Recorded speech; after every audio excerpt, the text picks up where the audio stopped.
Kwanza napenda kutoa shukrani za dhati kabisa kwa shirikisho la mpira nchini Tanzania kwa kuniamini niweze kufuatana na klabu ya Dar es Salaam Young Africans.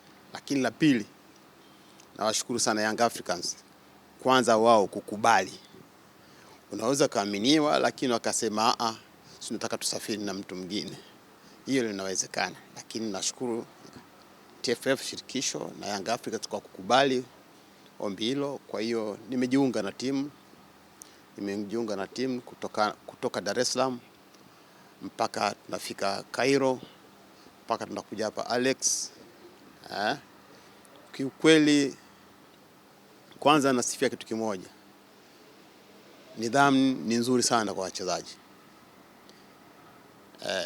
Tunatoka Dar es Salaam, kuna nidhamu kubwa nzuri ya kupendeza, kuna discipline ya maana kabisa kwa vijana wetu. Mpaka tunatoka Cairo, mpaka tunakuja Alexandria, tumefika hotelini hapa. Hapa tulipo ni hotelini. Tumefanya mazoezi mazuri kabisa chini ya mwalimu na technical zima la benchi.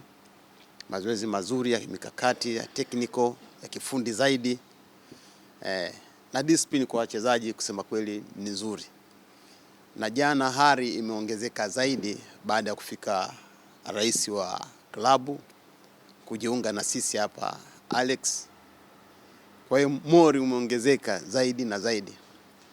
Pia nilipata nafasi ya kwenda kwenye mazoezi ya jioni ambayo ndio mazoezi ya mwisho ya kujiandaa na mchezo husika ambao tunakwenda kucheza leo. Kiukweli mimi mwenyewe siwezi kusema uongo, nimeridhika sana na namna timu ilikuwa ikifanya mazoezi.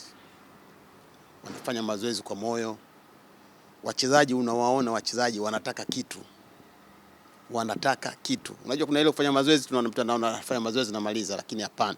Wachezaji unaona wana nia na madhumuni, na hakuna kilichoshindikana chini ya ardhi. Inawezekana. Inawezekana. Wakati ule wa kifalme wa zamani umekwisha. Sasa hivi ni mpira uko wazi. Cheza mpira, aliyojiandaa vizuri ndio atanania. Lakini kwa upande wangu mimi napenda kuambia wananchi wa Tanzania, timu imejiandaa vizuri, maana nipo mwenyewe nashuhudia kwa sababu na mimi mwenyewe nimepitia humo. Mazoezi nimeyaona ya timu ambao wakifanya mazoezi mazuri kwa kweli. Kwa kweli tuna matumaini. Kitu kikubwa, lakini tusisali peke yetu, naomba na wananchi tusaidie, mtuombee, na sisi huku tunaomba. Vijana wenu mliowatuma watawakilisheni vizuri, na imani kubwa watawakilisha vizuri sana.